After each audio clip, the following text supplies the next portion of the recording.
Aujourd'hui, je vais aborder le rapport toxique que les réseaux sociaux ont eu sur moi au cours de l'année 2024, quand j'ai commencé à donner mes conseils pour faire connaître mon identité professionnelle. J'étais loin d'imaginer ce qui allait se passer. J'en reparlerai plus tard. Comme beaucoup, je pense, j'ai commencé à apprendre à créer du contenu en regardant des vidéos sur YouTube, la base. Alors déjà, je dois le dire, quand j'ai posté mon premier contenu, j'étais hyper stressée. Parce que pour la petite histoire, les réseaux sociaux et moi, on n'a jamais vraiment été amis. Je m'explique. Ça ne m'a jamais vraiment attirée. Exemple tout bête, je n'ai jamais eu de Facebook. Et quand c'est arrivé, j'ai pas vraiment suivi la vague. Ma période à moi, c'était plutôt MSN Microsoft Network, la messagerie des années 2000, où je passais des heures à discuter après les cours et à envoyer des petits whiz pour attirer l'attention de mes potes et savoir s'ils étaient en ligne. Puis Skyblog, où j'avais ma page perso pour partager mes photos, mes pensées, découvrir et parler avec des nouvelles personnes ou écouter simplement les musiques du moment. C'était une autre ambiance, clairement. Les moins de 20 ans ne peuvent pas connaître. Donc mon Instagram, je l'ai créé seulement en 2019. Jusqu'ici, je n'avais jamais vraiment ressenti le besoin de poster quoi que ce soit. Un compte pour suivre un peu les actualités et voir ce qui se faisait. Mais sans plus. Franchement, je regardais tout ça de très loin. Et ça ne m'a jamais vraiment posé de problème. Jusqu'ici, je m'en sortais très bien sans.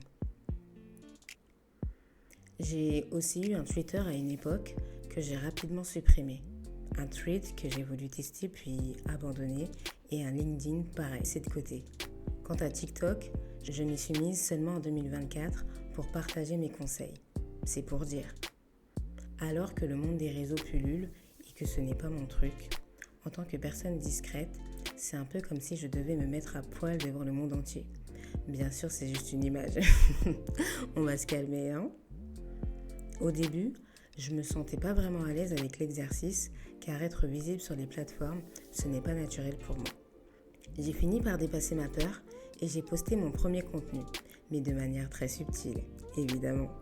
J'ai choisi de créer du contenu faceless, c'est-à-dire du contenu où je ne montre pas mon visage, où mon identité reste un peu cachée. Le faceless, pour moi, c'est une manière de raconter sans forcément s'exposer. C'est créer un lien, transmettre quelque chose, mais à travers l'image, la voix et l'ambiance, sans que le visage devienne le centre.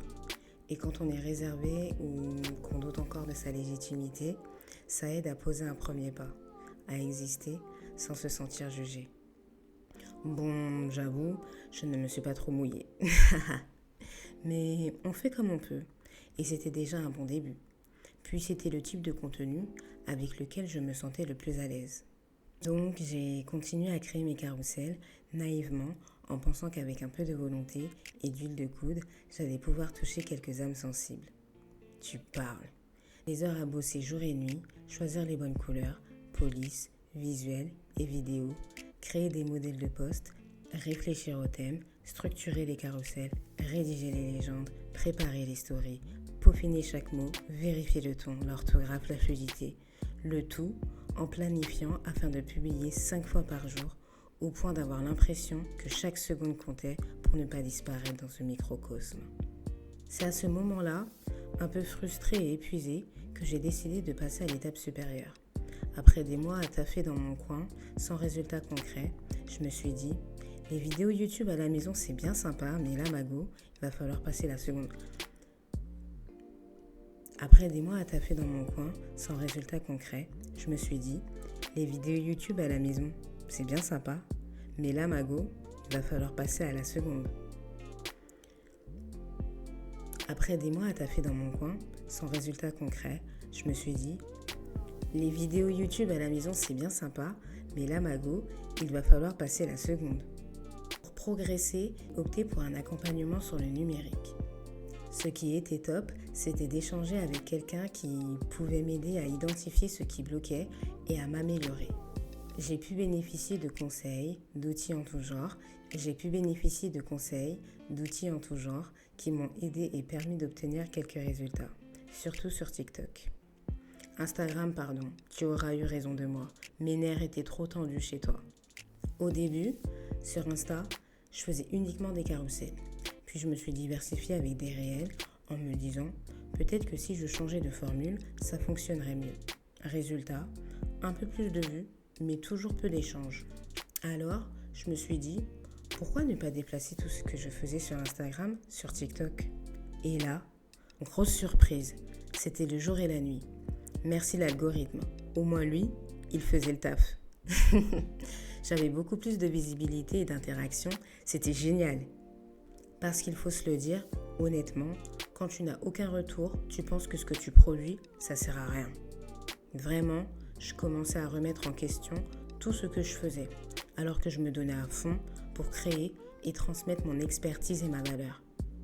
Petit à petit, cette situation commençait à peser. J'étais vidée, sous pression constante. Comme si chaque action demandait un effort supplémentaire pour avancer. Je me perdais dans la spirale du système, c'était très chronophage et ça en devenait toxique. Tout devait être calculé, le titre, la musique, les idées, pour espérer attirer 2-3 personnes. Et encore. À la longue, ça commençait à me saouler, de suivre toutes les tendances qui passaient à longueur de temps sur la toile. Mon rapport avec les plateformes n'était plus aussi sain que la première fois. Mon objectif premier avait disparu, je ne le faisais plus pour les bonnes raisons, et par la force des choses, j'ai tout abandonné. Après un temps de pause, je me suis dit, tu n'as pas fait tout ça pour rien. Il ne faut pas l'oublier que je partais de zéro. Donc forcément, les résultats n'allaient pas arriver du jour au lendemain. Créer du contenu, c'est cardio. Il faut avoir les reins solides. Ce n'est pas donné à tout le monde.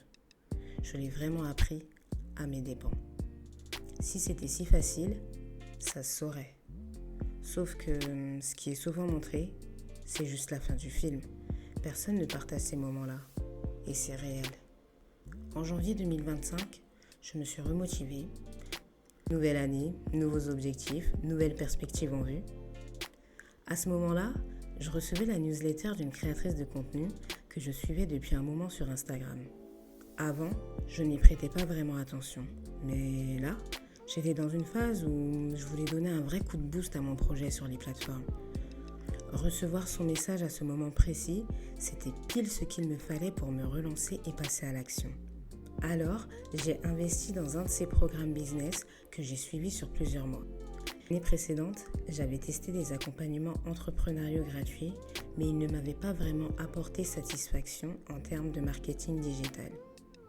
Cette fois, je ne voulais pas passer par 1000 chemins, je voulais aller droit au but. Je me suis dit que ce serait plus rapide, que je ne perdrais pas de temps et que ce serait surtout un vrai investissement sur le long terme. Pendant ces mois de formation, j'étais agréablement surprise et happée par toutes les nouvelles connaissances que j'apprenais au fur et à mesure. Les autres thématiques m'ont aussi énormément apporté. Le programme s'est révélé complet et m'a permis de mieux comprendre ce que j'ignorais encore dans certains aspects d'un business. Une fois toutes ces nouvelles notions intégrées, j'ai repris le chemin de la création de contenu. Planification des idées, rédaction des textes, création des visuels, publication, etc. Tout le process, étape par étape. Et là, un gros malaise s'est installé dès que je me suis remise à travailler sur les plateformes. Au début, je me souviens avoir ressenti une certaine appréhension. Normal, surtout quand tu recommences quelque chose que tu avais laissé de côté pendant un bon moment. Mais là, c'était différent. Une montée de stress et d'inquiétude sont apparues de façon intense. C'était comme si j'étais restée en veille et que la spirale infernale s'était remise en route. Je devais à nouveau me plier à ces règles, à ces fameux codes sociaux. Chaque action demandait un effort de plus. Comme si avancer devenait de plus en plus lourd. Reprendre avec ces méthodes m'a replongé dans ce vieux schéma de tension. Et pourtant, j'avais toutes les ressources à portée de main. Mais je ne pouvais plus me forcer, ni faire semblant comme avant. Cette fois-ci, ça ne marchait plus. Je ne partageais plus ce que j'aimais, mais seulement ce qui marchait, dans l'espoir de réussir. Mais pour quelle raison au juste? J'y arrivais plus. J'étais vidée. Et quand j'ai vu que ça devenait nocif, que ça me demandait toujours plus, j'ai compris que ces réseaux n'étaient vraiment pas faits pour moi. J'ai quand même essayé de poster quelques contenus par-ci par-là, mais à la longue, c'était juste trop de pression. Peut-être mon cerveau a fait un rejet inconscient, comme s'il m'avait dit « Tu vas enfin comprendre pourquoi ces réseaux ne sont pas faits pour toi ».